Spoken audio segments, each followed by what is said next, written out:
Bonjour, chronique bande dessinée aujourd'hui, manga, thriller probablement je dirais, avec les deux volumes pour le coup de Je voudrais être tué par une lycéenne de Furuya Usamaru. La série s'appelle en japonais Joshiko Sei Nikoro Saretai, c'est traduit et adapté du japonais pas super bien hélas par Fabien Naban. C'est paru aux éditions Delcourt, Tonkam dans la collection Young, c'était sorti en 2015-2016 au Japon, en 2007 chez nous. Le premier tome fait 208 pages environ, le deuxième fait 240. Alors, je vous préviens aussi au cas où, comme je traite de la série dans son ensemble pour le coup, je vais probablement balancer quelques spoilers au fil de cette chronique, mais je préviendrai chaque fois avant au cas où. Donc, je voudrais être tué par une lycéenne. Sacré titre, hein? Je trouve aussi. Il a sans doute participé à ma décision d'achat et de lecture de cette série, entre guillemets, complète en deux tomes, que je vais donc traiter aujourd'hui ensemble. Mais s'il n'y avait eu que cela, je serais passé à côté, ne sachant rien de l'auteur et n'osant pas m'aventurer à l'aveuglette dans les rayonnages de manga. Aussi, l'élément déclencheur a-t-il été une interview de l'auteur, Furuya Usamaru, dans le numéro 2 de l'excellente revue Atom, ou en tout cas ce numéro 2 était excellent, je me suis procuré le troisième, mais je n'ai pas encore eu l'occasion de le lire. À vrai dire, cet article était assez étrange. Si l'interview en elle-même était aussi enthousiaste et enthousiasmante que courtoise, les brèves critiques l'accompagnant se montraient parfois indubitablement négatives, car il en ressortait l'impression d'une pente un peu désolante. En effet, Furuya Usamaru, professeur d'art plastique et amateur de toutes sortes d'art, a d'abord été un expérimentateur audacieux, notamment avec sa première BD Palais Poli, compilant des sortes de strips d'avant-garde, puis un provocateur lucide, par exemple en jouant des fantasmes tournant autour des figures lycéennes pour en exprimer l'horreur sous-jacente, ainsi dans l'Ichi Hikari Club, inspiré par le théâtre Tokyo Grand Guignol et Maruo Sueiro, ou dans son adaptation très libre du Suicide Club de Sonotion, sous le titre français Le Cercle du Suicide, sans même parler bien sûr de la BD qui nous intéresse aujourd'hui. Mais voilà, les choses ont changé, l'auteur a délibérément entrepris de se mainstreamiser, et cela a donné beaucoup de choses insipides, parfois à des années-lumière de ses préoccupations originelles, les titres cités jusqu'à présent n'étant pas exactement des shonen. Ceci étant, ce constat navrant ne me dissuadait certainement pas de lire des mangas de Furuya Usamaru, car la déception était à la hauteur de l'enthousiasme suscité par les meilleurs d'entre eux. Et c'est ainsi qu'on en arrive à Je voudrais être tué par une lycéenne, qu'Atom, entre autres, présentait comme une sorte de retour à des thèmes plus graves et aussi plus intéressants, car moins faciles, et avec une belle réussite. Intrigué par le titre et ce regard critique, désireux aussi à la fois de lire une publication récente, je fais quand même dans le bien hold la plupart du temps, c'est mal, et de découvrir de nouveaux auteurs, ceci dans le cadre pas trop intimidant d'une série achevée en deux volumes, et bien ma foi... Bon, alors une petite note en passant, la traduction n'est pas toujours glop, et il y a régulièrement des peintes françaises, c'est fâcheux tout de même. La BD s'ouvre sur un prologue absolument génial. Nous sommes dans le métro bondé, et une lycéenne, désespérée et désemparée, est victime des attouchements d'un vieux porc. Un jeune homme porteur de lunettes s'en rend compte, et sans un mot saisit le bras de l'adepte du Chikan. À la sortie de la trame, il sera emmené par la police. Il fait beau. Nous suivons notre héros du métro qui, marchant à son rythme sous ce brillant soleil, songe qu'il aimerait bien mourir par un jour pareil. Qu'il aimerait bien être tué, plus précisément. Tant qu'à faire par une jolie lycéenne, comme celle qui le salue avec un grand sourire à ce moment même. Après tout, c'est bien pour ça qu'il est devenu professeur. Blâme. D'un pervers à l'autre alors? Oui. Mais décidément d'un genre bien singulier, même si l'on demeure dans le registre des fantasmes lolicones, avec lesquels l'auteur joue perversement, dès le titre de la BD bien sûr, et avec son lecteur. Notre héros se nomme Higashiyama Haruto. Il est trentenaire, plutôt bel homme. Il enseigne l'histoire dans un lycée et y dirige un club d'archéologie. Ses étudiants l'apprécient, les étudiantes plus encore. Il est mignon sous ses lunettes. Et il est atteint d'autassasinophilie. Il s'agit bien d'une authentique paraphilie et pas d'une pure invention tout droit jaillie du cerveau malade de l'auteur, même s'il en rajoute probablement des caisses. Ce mot, relativement éloquent, mais pas facile à prononcer, désigne le trouble de certaines personnes qui ressentent une excitation de nature sexuelle quand elles sont confrontées au risque d'être tuées, au point où elles en recherchent cette situation. Dans le cas extrême de Haruto, le fantasme se complique par un certain caractère fétichiste dans la mesure où cette excitation n'est pas d'ordre général mais ne peut être suscitée que par un partenaire bien particulier, une lycéenne. Enfin, et dans le cas de notre aimable professeur, la paraphilie a aussi quelque chose d'exclusif. Ce n'est pas seulement que la perspective d'être tué l'excite, c'est aussi qu'il n'y a que cela qui l'excite. Haruto est parfaitement conscient de tout cela. Après tout, c'est même la raison pour laquelle il a fait des études de psychologie avant de devenir professeur. Il nous explique très bien, avec des petits schémas assez rigolos en fait, dans ces pages, en quoi consiste son trouble et ce qui le distingue du masochisme, de la pulsion suicidaire, etc. Le cas est singulier, intrigant et même intéressant sans doute, mais en tant que tel il ne fournit pas forcément un sujet de BD. Mais voilà, Haruto a un plan, il a tout prévu. Cet été, il va réaliser son fantasme en étant tué par la jolie Sasaki Maho, 17 ans, l'âge limite donc. C'est une certitude. Et une étrange mécanique se met en place qui relève du thriller, mais inversé. Ce n'est pas ici le tueur qui échafaude un plan diabolique, mais la victime du meurtre, à ceci près que la véritable victime dans cette affaire serait probablement la meurtrière, pourtant une fraîche et aimable jeune fille bien sous tout rapport, inconsciente de tout cela et innocente. Haruto est assurément inquiétant, et son choix de devenir professeur justement pour satisfaire son haute assassinophilie, plus encore, qui nous laisse entrevoir un homme au secret coupable, porté sur le mensonge et la manipulation, un homme véritablement obsédé par ailleurs. Mais est-il mauvais pour autant? Ce n'est pas dit dans l'absolu. Son plan tordu implique que sa meurtrière ne sera pas inquiétée par la police, et il prend tant d'autres précautions. Quel mal y a-t-il à satisfaire son plus profond désir si personne d'autre ne doit en payer le prix? Sauf qu'il y a manipulation, ce qui n'a rien d'innocent. Le prologue est donc parfait, mais au-delà, la BD bénéficie d'une longue mise en place parfaitement brillante. Et quelque peu inattendue, à vrai dire, dans le cadre de ce manga qui a été conçu, selon les propres mots de l'auteur, comme un film d'une durée de 2 heures, ce qui impose au bout d'un certain temps un rythme assez régulier et soutenu, ne s'embarrassant pas de digression. Mais l'introduction donne donc une impression parfaitement contraire, puisqu'elle consiste notamment à revivre les mêmes scènes, en apparence parfaitement anodines, selon divers points de vue, qui changent fondamentalement la donne. Nous commençons donc avec le professeur Higashiyama Haruto. Dans un deuxième chapitre, le point de vue est essentiellement celui de la tueuse choisie, et bien entendu inconsciente de tout cela. Cette alternance de point de vue joue comme de juste aussi bien des aveux en forme de confession que du non-dit, où la façade occupe un rôle essentiel. Une jeune fille du nom de Sasaki Maho. Toutefois, celle-ci est inséparable de son étrange copine, Goto Aoi. Puis il y aura Kawara Yukio, un lycéen pas très futé de prime abord et follement amoureux de Mao. Et reste enfin Fukagawa Satsuki, qui officie en tant que psychologue au lycée, et n'est autre que l'ex-compagne de Haruto. La boucle est bouclée, enfin, une première boucle.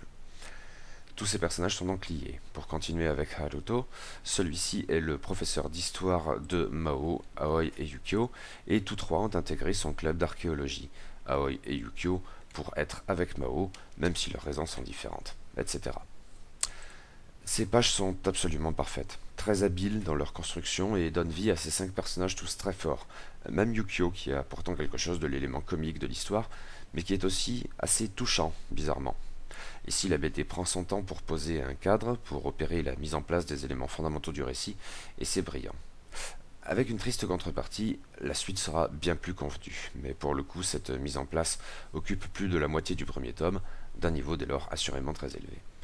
Mais avançons un peu, et plaçons, j'imagine, la vilaine balise spoiler, au cas où. Tous ces personnages, à l'exception peut-être de Satsuki, ont par ailleurs une forme de trouble mental plus ou moins mise en avant, plus ou moins socialement viable. Même Yukio, encore que son cas ne soit pas présenté officiellement comme pathologique. Reste que son amour pour Mao relève de l'obsession et l'amène à adopter un comportement assurément anormal. Le cancre qui bosse comme un furieux pour parvenir à être pris dans le même lycée que son fantasme et qui traque en vain son shampoing caractéristique dans toutes les boutiques. En fait, à mains égards, Yukio est une sorte de stalker, ce qui pourrait, voire devrait, le rendre inquiétant. Ce n'est pas le cas pourtant parce que le lecteur le sait d'emblée gentil et parfaitement inoffensif, tandis que Mao ne se rend même pas compte de l'effet qu'elle produit sur le garçon, entretenant avec lui une relation amicale, tout ce qu'il y a de normal. Yukio est un personnage finalement très positif, et s'il a un problème, il est socialement acceptable, car inoffensif. Il en discute d'ailleurs avec Satsuki, et dans les derniers chapitres de la BD, c'est lui qui trouve louche, malsain et choquant le comportement général du stalker. Le cas de Haruto est bien sûr un peu plus différent, qui fournit son prétexte même à la BD. Son fantasme inavouable l'a dressé au secret, il est passé maître dans l'art de présenter une façade lisse et normale devant tout un chacun, ses étudiants, ses collègues. Satsuki Aoi est à cet égard un personnage peut-être aussi complexe, tout en jouant sur certains clichés indéniablement. Elle est en effet atteinte d'autisme, plus précisément du syndrome d'Asperger. La jeune fille est d'une intelligence exceptionnelle et dispose pour son plus grand malheur d'une mémoire eidétique. mais elle est incapable de vivre en société. Il y a une barrière des émotions qui la sépare du reste du monde. Aussi a-t-elle préféré se construire un personnage afin de se protéger. Elle a choisi de passer pour une débile mentale, quitte à donner délibérément des réponses fausses lors des examens. Surtout elle use de ce tic constant quand elle parle, consistant à conclure chacune de ses phrases par pollo.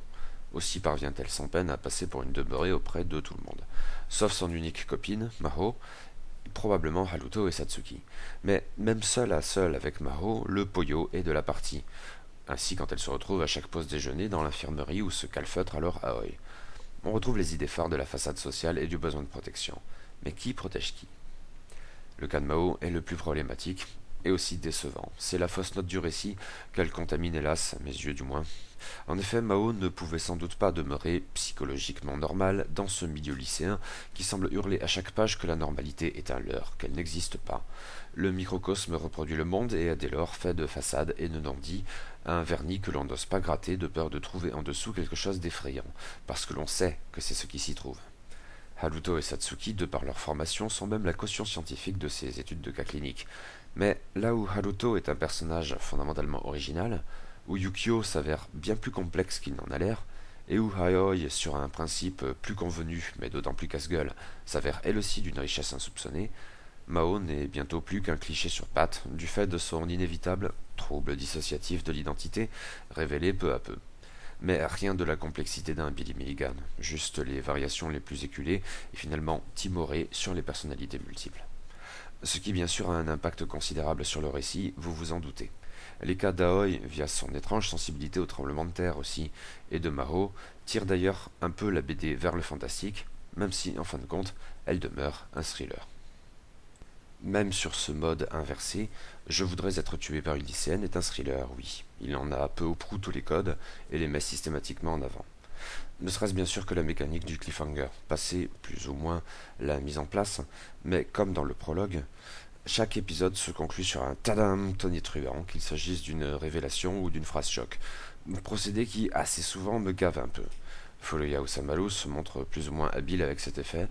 Globalement, les premières fois ça fonctionne, très bien à vrai dire, mais au fur et à mesure que la BD avance, cela me paraît de moins en moins pertinent.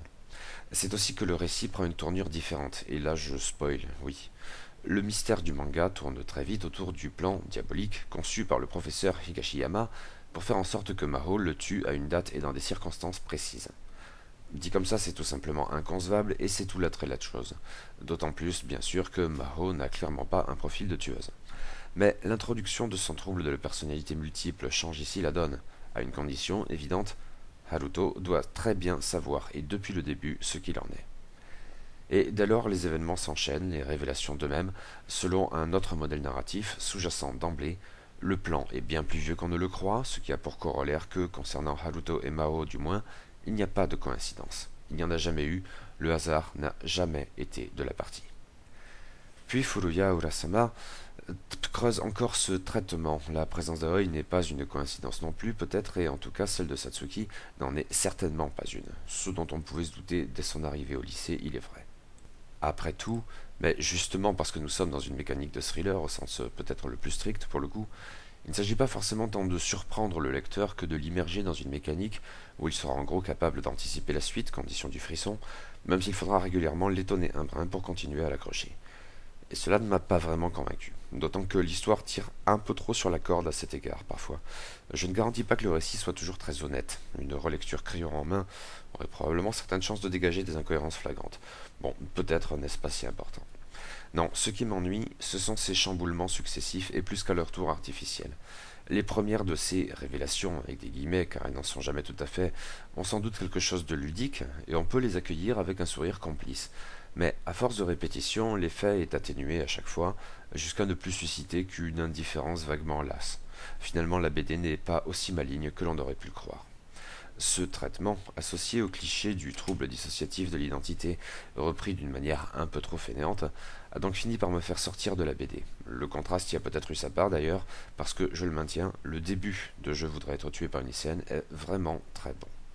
Bon, à ce stade, nous sommes au-delà du spoil, alors autant y aller. Qu'en est-il de la fin? Eh bien, je ne sais pas. Ou en tout cas, je ne suis pas vraiment sûr de moi. Je crois que je l'ai trouvée aussi agaçante que pertinente en fait.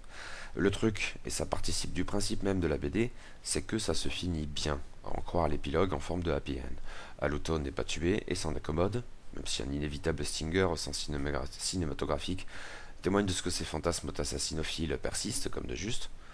Mao non seulement n'a pas tué le professeur, mais est parvenu à atteindre une certaine paix intérieure, sa personnalité alternative ayant plié bagage. Au plan sentimental, ça compte, Yukio semble bien être devenu le petit copain de Mao, Aoi n'est pas exclu de leur compagnie pour autant, et même Haruto et Satsuki se sont remis ensemble, Haruto expliquant qu'il tient parce que Satsuki le cajole tous les jours. Est-ce abominablement niais? Bah, dit comme ça, sans doute. Pourtant, je suppose que c'est assez sensé, à la fois au regard de la mécanique de thriller inversé et au regard de ce qui est peut-être le sens profond de la BD, à savoir le caractère pathologique de la psychiatrie des personnages. J'ai l'impression d'une conclusion vraiment optimiste et pas ironique. Bon, c'est peut-être juste que je suis naïf. Mais la BD a mis en scène une jeunesse japonaise larguée, même si elle prétend que tout va bien, façade que les relations sociales imposent. Et cette jeunesse ne s'arrête pas qu'aux lycéennes. Elle affecte tout autant les trentenaires Haruto et Tatsuki. Leur trame, finalement, est de ne pas parler pendant bien trop longtemps. Là où la parole, avec l'assistance bienvenue d'un professionnel le cas échéant, est supposée pouvoir libérer et guérir si c'est bien de guérir qu'il s'agit. La profession même de Satsuki appuie sur ce thème. Le fait est que, confronté à une réalité qu'il ne voulait peut-être pas voir jusqu'alors, le gouvernement japonais au cours de ces dernières années a bien été obligé de réagir face à certains problèmes pourrissant la jeunesse nippone, dont l'absentéisme scolaire, par exemple celui des hikikomori, le harcèlement ou encore une sexualité précoce mal renseignée et irresponsable, incluant la prostitution Enjo Kosai comme dans Nuisible, un autre manga récent, court et finalement décevant. Tiens. Et un aspect de cette réaction a justement été d'envoyer d'office des psychologues dans les lycées pour inciter les jeunes à se confier. Je vous causerai prochainement de Japon, la crise des modèles de Muriel Jolivet, qui me paraît pouvoir éclairer Je voudrais être tué par une lycéenne à cet égard. En notant tout de même que le problème dépasse sans doute la seule jeunesse, même étendue aux plus tout à fait jeunes comme Haruto et Satsuki. Là encore, que la BD s'ouvre sur le Chikan me paraît intéressant. Et cela amène à évoquer les parents des personnages, éventuellement responsables de leurs troubles. Ils restent dans l'ombre tout au long de la BD, mais à plusieurs reprises on les évoque pourtant, et ils ont alors quelque chose d'une présence menaçante, juste à l'arrière-plan. Ces parents peuvent alors représenter, j'imagine, la société japonaise dans son ensemble, une machine à créer des troubles psychiatriques. Et sans doute la BD joue-t-elle avec son lecteur à cet égard. Il fait partie du problème, si ça se trouve. Mais la fin semble donc constituer un message d'espoir. Je n'y crois pas pour ma part, je n'en suis plus là. Mais je suppose que l'intention est louable et peut-être même appréciable. Quelques mots rapidement sur le dessin tout de même. Il me paraît bon, voire plus que ça, sans être exceptionnel non plus. En tout cas, il est pertinent et il sert bien le récit. La mise en page est aérée, les planches comportant souvent une succession de 3 cases, avec éventuellement des sous-titres de monologues intérieurs. Au plan narratif, Furuya Usamaru maîtrise sans l'ombre d'un doute sa technique, et de la sorte, et il parvient à produire les effets dont il entend jouer avec une certaine habileté un peu perverse, pile ce qu'il fallait pour ce thriller inversé. Les personnages sont d'une allure assez simple et claire, mais bénéficient d'un caractère design soigné, encore qu'un peu déstabilisant parfois. Mais par exemple, que Satsuki abuse des clins d'œil complices, un rouge à lèvres expansif sur ses lèvres étonnamment pulpeuses, fait sens au regard de son rôle dans cette affaire. Et l'émotion passe avec tous ces personnages sans qu'il soit besoin d'en faire trop. Même si, bien sûr, quand Haruto et Mao, au premier chef, succombent à leurs troubles psychiatriques, la folie imprègne leurs traits, les rendant de suite beaucoup plus inquiétants, voire tout bonnement monstrueux. L'excès soudain tire alors Je voudrais être tué par une lycéenne vers la BD d'horreur, celle d'Ito Junji notamment. Dans son interview dans Atom, Furuya Samaru mentionne son admiration partagée pour Umezu Kazuo, mais je ne suis pas bien certain qu'il y ait un lien ici. Il y mentionne également Maruo Suehiro, et je suppose que c'est à bon droit pour le peu que j'en ai lu. Il évoque aussi en passant Kago Shintaro, mais pas comme une influence ou une comparse. L'éventuelle malhonnêteté narrative de Je voudrais être tué par une lycéenne pourrait éventuellement nous ramener à Fraction. Dans une perspective peut-être presque ligne claire, bon, en même temps assez courante en manga, j'ai l'impression, les personnages, très simples, tranchent sur un décor souvent bien plus détaillé et autrement précis. Il semblerait que Furuya Samaru ait fait usage de photographie d'ailleurs.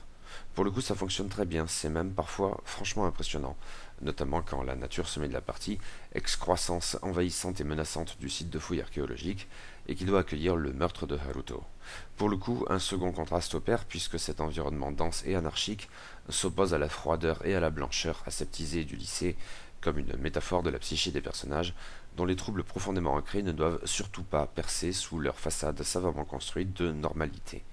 Pertinent à tout point de vue donc. Mais l'ensemble est tout de même assez décevant. Au sens fort parce que le début de la BD est vraiment brillant, j'y tiens. Le premier tome m'avait pleinement convaincu. La suite, bien c'est plus convenu, moins fort. Demeure une certaine pertinence, mais l'audace n'est plus vraiment de la partie, et certains procédés sont bien trop éculés. C'est dommage parce qu'il y avait vraiment quelque chose là. Un peu le même sentiment donc pour évoquer une autre parution récente manga horrifique lycéenne que pour Nuisible de Hokazono Masaya et Satomi Yu. Mais en fait non.